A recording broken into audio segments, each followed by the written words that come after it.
Ladies and gentlemen, boys and girls, welcome back to Music Passion, YouTube's premier channel about all things women's football. And we're halfway through the quarterfinal stage of the Women's World Cup as Spain took on the Netherlands today and Japan also took on Sweden. And we'll get right into the things that we learned here, starting off with Spain versus the Netherlands. Spain lining up in a 4-3-3 formation and Netherlands lining up in a 3-1-4-2 formation. Now, the majority of this game was majorly dominated by Spain, who had the lion's share of possession overall and the lion's share of attacking opportunities here. And in the first half in particular, Spain really should have put themselves well ahead against the Netherlands here, as there was in the 17th minute, for example, here there was an opportunity for Redondo to put Spain through on goal, but unfortunately her shots ricocheted off the post to make sure that going into the second half the game would remain 0-0. But definitely Spain had the momentum going in, and in the second half Spain picked up where they left off. As just 15 seconds into the game here, there was an opportunity by Spain to go through on goal and score, but unfortunately the shot just went wide and Daphne van Domsela didn't have too much work to go into here. But the game did start to pick up in the Netherlands end here as they started to threaten more and more,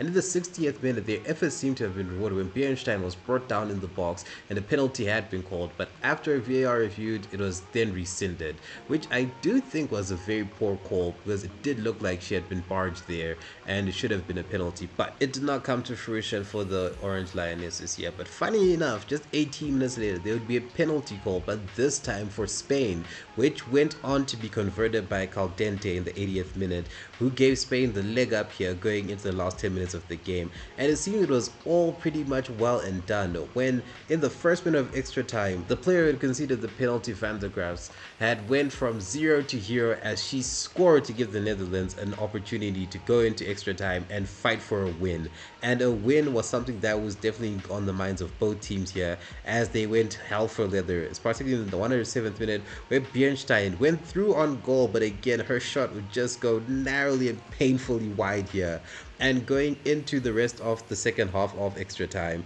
it seemed like it was going to go to the penalties up until the 110th minute, where Salma Paracuelo, coming off the bench, would make an individual charge at the defense, beat her defender, and make sure that her shot would ricochet off the post to give the Spaniards the lead and ultimately the win in this match. And of course that would mean that Spain would advance to the semi-finals, and for the 2019 finalists, the Netherlands, they have been eliminated from the Women's World Cup here. Now looking at this game, it is definitely easy to say that there will be very few tears shed over the elimination of the Netherlands, apart from the players themselves and their supporters back home and those who even came to attend the matches in Australia and New Zealand here, as Spain were the dominant side throughout and nothing less than a win would have been satisfactory for the Spaniards here. There were moments where the Netherlands were riding their luck and were trying to definitely look to push through the penalty shootouts here, but unfortunately for them they just weren't good enough to stop Paracuelo, who I do think that shot could have easily been saved by the defenders, but it was either a lapse in judgment or just poor timing to really get stuck in there. So they did allow Paracuelo to essentially just go in and get the win for Spain here. But apart from that, the Netherlands have made a very good account of themselves, especially given the injuries that they suffered and the absence of some of their players here due to suspensions. But it is still unfortunate that they did get knocked out. But hopefully, looking at future tournaments like the upcoming Euros for the women and the next World Cup, Andries Jonkers and his team can galvanize the players to go hell for leather, because the Netherlands, they still are a good team. Yes, Van der Graafs is going to be retiring soon, and Shea de Spitza, I'm sure that she doesn't have that long, but maybe she can push for just one more World Cup. We will see. But I do think it's still a very good squad that the Netherlands have. They just need to look to focus more on attacking than defending the next time round. And for Spain, this does mean that for the first time in their history, they have qualified for the semi-finals of a World Cup, which is very much more than deserved, just on the account of the match that they had against Netherlands today, and just in general because they've been one of the strongest teams at the World Cup so far. So it is a very good job done by Jorge Vilda and his team, and it's definitely going to be interesting because, just to touch on Vilda, considering the issues that he was facing a few months ago with the player revolt and all that, it will be very intriguing to see the fallout from this tournament, as it'll be very interesting to see if the players will back the coach on the back of this very strong performance at the World Cup, or if they will continue to question his methods and the way he goes about getting results. But for Vilda himself, this has admittedly been a very good account he's put for himself here as a coach, and I think the Spanish Federation will definitely make it in their best interest to extend his contract for the women's team. So definitely two contrasting stories on the back of this very strong performance at the World Cup for Spain, and it will definitely again be very interesting to see what happens in the fallout of Spain's World Cup campaign. And in the final match of the day, we had Japan taking on Sweden, with Japan lining up in a 3-4-3 formation and Sweden lining up in a 4-2-3-1 formation. And pretty much from the outset here, it was Japan that was actually on the back foot here, and Sweden that was dominating the game here. And Sweden had so many beautiful opportunities to get themselves in front of the game here,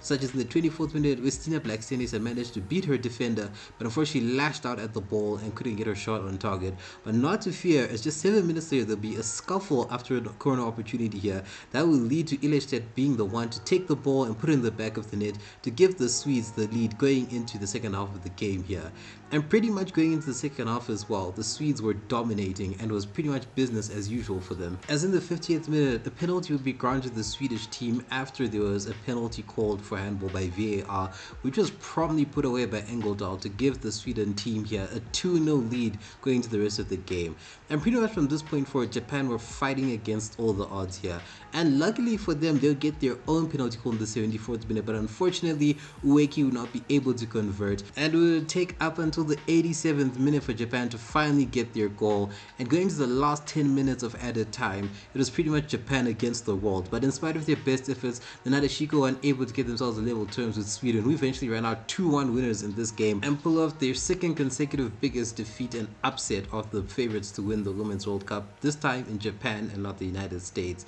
And looking at the game, Sweden deserved to be the winners of this match here because they pretty much came out with a fight, and the Japanese just could not respond to the onslaughts that the Swedish team had to offer for them here. And as for the Nadeshiko, it does mean that their World Cup journey does come to an end here. The team was pretty much the odds-on favorites to win on the back of their brilliant performances throughout the World Cup, and it's just a matter of an immovable object meeting an indestructible force. And of course, in this case, the immovable object was Sweden, and Japan were unable to just move them. But massive credit to Ikeda and his team and the players as well for putting on such a scintillating display of football throughout this Women's World Cup. The team is filled with lots of experience and young players, so definitely we'll be seeing more of these faces at the next edition of the Women's World Cup, and this time I'm sure they can go even farther, especially as they get to know each other better and as there are new additions who come to get into the team and make themselves better for it. And those are the things that we learned from today's games. Obviously, Spain and Sweden will be meeting up in the semi-finals of the Women's World Cup here. Tomorrow, Australia will be taking on France and England will be taking on Colombia for their own respective semi-final spots here, and it will definitely be more scintillating action, and hopefully there can be more upsets in those two games, just like we've seen today in the Spain and Netherlands game as well as the Japan and Sweden game. But other than that, thank you very much for watching. Please make sure to like, share, and subscribe. I do apologize for sounding rushed and my voice being a little bit weird. I just come down with a little bit of a cold, but hopefully it's nothing too much to worry about. But otherwise, nonetheless, thank you very much for watching, and I'll see you in tomorrow's video.